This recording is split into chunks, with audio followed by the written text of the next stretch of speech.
Welcome back नाजरीन। हम बात कर रहे थे प्रोग्राम के पिछले चंक में, बिलाल असल साहब हमारे साथ थे और बड़ी डिटेल डिस्कशन हुई हमारी ख़ास तौर पे इंटरनेशनल रिजीम में जो इस वक्त अलार्मिंग सिचुएशन मिडल ईस्ट के अंदर बनी हुई है। इस पे और मज़ीद भी गुफ्तगू करेंगे। हमारे साथ ज्वाइन किया है हमें ब्रिगेडियर रिटायर गजनवर साहब ने और अब्दुर्रहमान साहब ने तजकार हैं। अस्सलाम वालेकुम जनाब। मैं ब्रिगेडियर साहब आपसे ही आगाज़ करूँगा। सर ब्रिगेडियर साहब, जो राइट नाउ सिचुएशन बनी हुई है, एक मेरे ख्याल में अनप्रेसिडेंटेड एक इंसिडेंट देखने को मिला है इजराइल का कतर में, और कतर के कैपिटल दोहा के अंदर टारगेट करना हमास के लीडरान को, वो भी उन लीडरान को जो एक कमेटी का हिस्सा थे जिसके नेगोशिएशन होनी जा रही थी कि हम सीज फायर की तरफ जाया जाए। क्या समझते हैं सर, ये क्या किया इसराइल ने, ये गलती किस तरीके से लेके जाएगी फिर इस मामले को? जी बिल्कुल अब्दुर्रहमान साहब, यही सेम ब्रिगेडियर साहब का राब्ता मुनक़ता हो गया, फिर वो हमारे साथ वापसी जुड़ेंगे।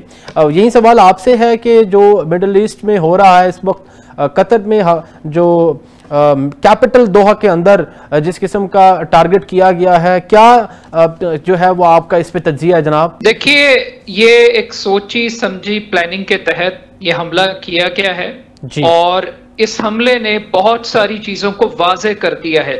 जी, पहली बात ये है कि इसराइल अमन नहीं चाहता, जी, इसराइल मुज़ाकरात नहीं चाहता, जी, इसराइल जंगबंदी नहीं चाहता, और सबसे बढ़ के इसराइल कैदियों की रिहाई भी नहीं चाहता। इसराइल ने वाज़ेह कर दिया इस हमले से कि वो जंग को गजा से निकाल कर पूरे मशरिक़े वस्ता में इसको फैलाना चाहता है, जी, और जो ग्रेट इसराइल का ख्वाब है उसको ताकत के जरिए नाफिज करना चाहता है। जी, अब अमेरिका की मुजरिमाना खामोशी, मुजरिमाना गफलत और एक ऐसे मुल्क को टारगेट किया है जो इत्तेहादी है अमेरिका का। जी, अब ये देखना है कि कतर क्या जवाब देता है। कतर ने स्टेटमेंट्स की हद तक तो बड़े वाज़ेह तौर पर यह कहा है कि ये उसकी सालमियत पर हमला है और वो जवाब देने का हक महफूज रखता है, मगर वो क्या जवाब देगा और क्या वो सिर्फ ट्रंप की एक वजाहत के ऊपर खामोशी इख्तियार कर लेगा कि नेक्स्ट टाइम इस किस्म का वाकया रिपीट नहीं होगा। लेकिन इस हमले से जो दूसरी चीज सामने आई है वो ये है कि ये एक नाकाम हमला था। ये अपने टारगेट्स को अचीव नहीं कर सका। जिस आला तरीन क़यादत को टारगेट करने के लिए ये हमला किया गया वो तमाम तर शख्सियात महफूज रही।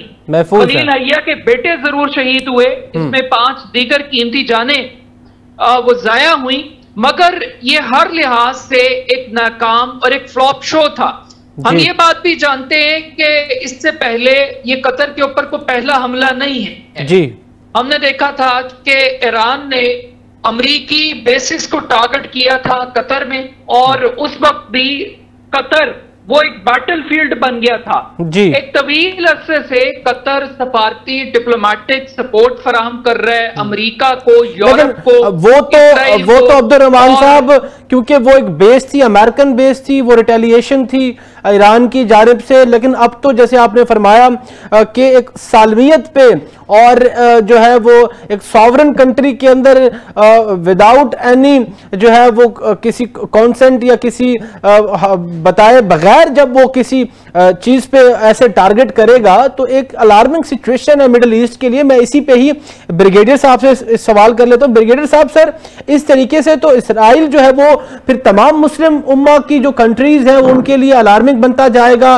कल को वो किसी कंट्री के अंदर भी जहां चाहेगा फिर वो टारगेट करता रहेगा इसी तरीके से बाय एयर। जी सर मैं यही पूछ रहा हूं, जैसे अब्दुर्रहमान साहब ने फरमाया कि कतर ने कहा कि हमारी सालमियत पे जो है वो हमारी सॉवरेनिटी पे सवाल उठाया है, इसराइल ने ये गलती की है, तो क्या समझते हैं कि किस तरीके से अब ये रिटेलिएशन का मामला जाएगा? क्या रिटेलिएट करेगा कतर? एबिलिटीज तो कतर रखता है। देखिए, बात ये है कि इसमें तो कोई शक नहीं कि कतर की सॉवरेनिटी पे हमला हुआ है, जी, हमास पे हमला नहीं है, जी, बल्कि डायरेक्ट कतर की मेन लैंड के ऊपर हमला हुआ है। जी, अब कतर जो है वो आपको पता है अमरीका का नॉन नेटो अलाई भी है, 3 नॉन नेटो अलाई है इस इलाके में, बहरीन, कतर है, रिकॉर्ड। अब ये जो कुछ हुआ है इसमें हमाद की लीडरशिप वहाँ आई थी, उनका पॉलिटिकल ऑफिस वहाँ पे मौजूद था। ठीक है। और ये उम्रा जो है जब सिर्फ ये नहीं है कि कतर और अमेरिका के ताल्लुकात हैं, बल्कि डोनाल्ड ट्रंप के जाती ताल्लुकात हैं, बिजनेस रिलेशनशिप है कतर के साथ। और आपको पता है कि वहाँ पे एक बहुत बड़ा रिजॉर्ट डेवलप कर रही है ट्रंप की फैमिली, जो क्रिस्टेक कतर डॉयर नाम की कंपनी है, कतरी डॉयर, वो उसको डेवलप कर रही है। अब बात ये कि जो कुछ जवाब आ रहा है अमेरिका की तरफ से और जिस तरह वो उसके ऊपर मुख्तलिफ स्टेटमेंट्स आ रही हैं कि नेतन्याहू कहता है कि मैंने अमेरिका को बताया था, अमेरिका की स्पोक पर्सन कहती है कि जब मिलिट्री पे अटैक जब अटैक हुआ तो मिलिट्री ने हमको बताया। इससे आप अंदाजा लगा लीजिए कि कितनी रियाकारी, कितनी जलालत, कितना झूठ, कितनी दोगली पॉलिसियां पोशीद हैं। अब इसके ऊपर कतर के पास है क्या? कतर के पास टोटल 12,000 की आदमी है और उनके पास 96 एयरक्राफ्ट है। भारतीय है कि अगर कतर रिटेलिएट करेगा तो कितना रिटेलिएट करेगा? 2280 मील का फासला है जिससे ये मिसाइल आके लगा है और प्री टारगेटेड मिसाइल लगा है। और बहुत बड़ा एयरबेस है कतर के अंदर, रजीद एयरबेस जो अमेरिकन एयरबेस है। तो इसका मतलब ये है कि ये कतर से ये कोई डायरेक्ट अमेरिका से नहीं, वो इसराइल से नहीं आया। पहले उन्होंने गालिबन जहाज ला के अपने जो इसराइल ने वो रजीद एयरबेस पे खड़े किए, वहां से उन्होंने टेक ऑफ किया और जाके टारगेट को हिट किया। प्रिसीजन हिटिंग हुई है टारगेट की। अब कतर इसका क्या रिस्पॉन्स करेगा? कतर के प्राइम मिनिस्टर ने कहा है कि हम इसको कंडेम करते हैं। कंडेम तो सारे ही करते हैं, क्या कंडेम करना इस बात की गारंटी है कि इसराइल खुद की बदमाशी नहीं करेगा?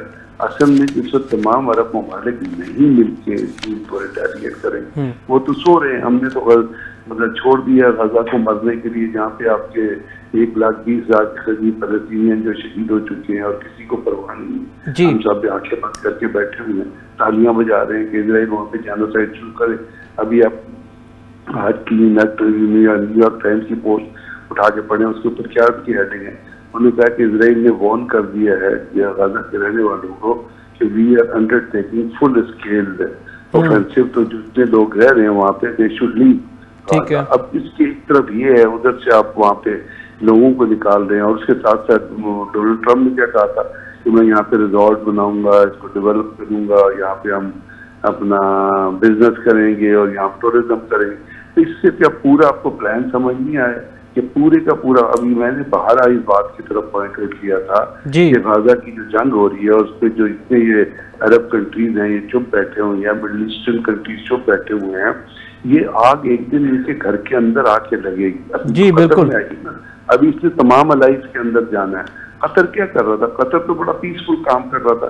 इससे पहले उसने तालिबान की जो दोहा में जितनी एग्रीमेंट हुआ और दोहा में जितनी बातचीत हुई वो सारी कतर नहीं करवाई थी ना। अभी भी वो पीस इनिशिएटिव लेके चल रहा था। तो अगर कोई मुल्क पीस इनिशिएटिव लेके चल रहा है और उसके अंदर उसने काम किया हुआ है तो उसको हिट करने से बड़ी बदमाशी कोई हो सकती है? बिल्कुल। लेकिन मुसीबत ये है कि आप ये देखिए कि तमाम मिडल ईस्टर्न कंट्रीज से ज्यादा ने इजराइल के साथ दिफाई अपने डिप्लोमेटिक रिलेशनशिप कायम कर दी, सफारती ताल्लुकात कायम कर दी। अब यूएई की कल की आज की स्टेटमेंट निकालना कि जी अगर ये रहा तो हम उनसे अपना डिप्लोमेटिक ताल्लुकात जो है वो खत्म कर देंगे। तो भाई पहले आपको नहीं पता था कि यहूदी क्या करेंगे? क्या कुरान शरीफ में ये नहीं बताया गया कि यहूदी जो है वो कभी आपके दोस्त नहीं हो सकते, उनसे कभी अपने राज शेयर न करें, देर। तो जब हम ना तो हम अपनी बिलीफ पे अमल कर रहे हैं, ना हम जियो पोलिटिकल सिचुएशन के ऊपर अमल, ना हम जियो स्ट्रेटेजिक सिचुएशन के ऊपर, ना ही हम इस्लामी तालीमात पे अमल कर रहे हैं। तो जब मुसलमान खुद ही अपने आप को या अपने घर के अंदर खोद रहे हैं और अपने घर के अंदर खड्डे खोद रहे हैं, दे आर नॉट यूनाइटेड। कि कोई शिया के चक्कर में लगा हुआ है, कोई सुन्नी के चक्कर में लगा हुआ है, बाइफरकेशन है। बिल्कुल। इसमें आप क्या एक्सपेक्ट करते हैं कि क्या रिटेलिएशन आएगी? यही रिटेलिएशन आएगी जो अभी होगी कि जी ज्यादती हो गई जी, मार दिया जी, कंडेम करते हैं जी, छोड़ेंगे नहीं जी, ये नहीं करेंगे। वो इससे पहले उन्होंने कासिम सुलेमानी को नहीं मारा था ईरान से, इससे पहले उन्होंने इस्माइल हानिया को नहीं मारा, इससे पहले उन्होंने ईरान की बैती में सीरिया में हमला नहीं किया। तो क्या हुआ? आपको पता है कि जरा किसी जेफरी सैक्स ने का एक बयान था जिसने कहा था और अमेरिकन कांग्रेस के अंदर ये कहा था कि अमेरिका ने इजराइल को $22 बिलियन की इमदाद दी है, अपना डिफेंस एड दी है। ये गाजा का क्राइसिस हुआ है, इसका मतलब ये कि 70% जो वॉर है गाजा की वो स्पॉन्सर किया अमेरिकन से।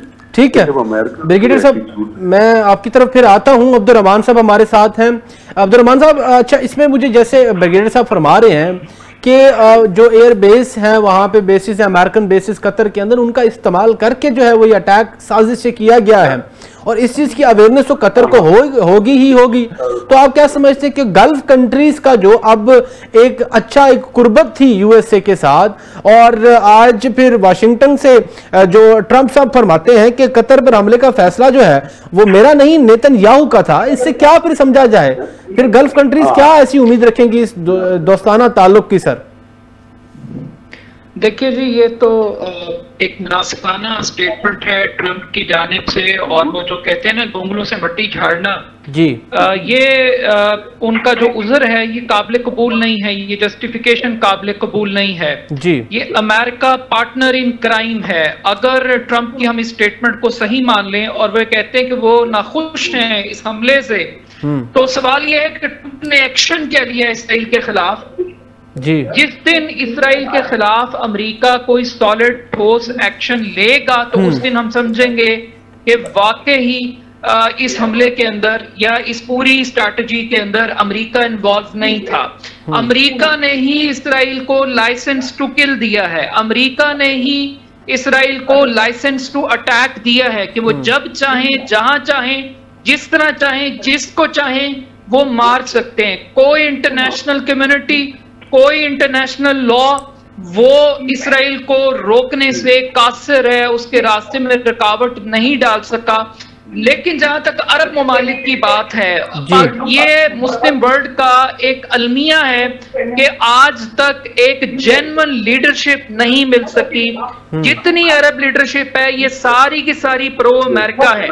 आप इस चीज से अंदाजा लगाइए कि ट्रंप ने अपना जो पहला विजिट किया है वो मशरिक वुस्ता का किया है, वो सऊदी अरब गए हैं जी, वो यूएई गए हैं, वो कतर गए हैं, और कतर ने तो जहाज तोहफे में दिया, $40 करोड़ का ट्रंप को जहाज दिया जी। जिस तरह हमारे मुल्क में सियासतदान अगर किसी के डेरे पे चले जाए हुक्मरान तो वो घोड़े तोहफे के तौर पे दे देते हैं, बिल्कुल इसी तरीके से कतर ने तोहफातन एक जहाज ट्रंप को दिया $40 करोड़ की मालियत का। तो इससे आप अंदाजा लगा सकते हैं कि अरब ममालिक की जो लीडरशिप है वो ट्रंप के कितनी करीब है। और ये बात ट्रंप को पता है कि ये सिर्फ मुजम्मत करेंगे। कुछ लोग तो ये भी कह रहे हैं कि ये चीजें प्री प्लान्ड थी और इसमें कतर की भी रजामंदी किसी लेवल पर शामिल थी, और ये जो स्टेटमेंट्स अब आ रही हैं ये पब्लिक कंजम्पशन के लिए आ रही हैं।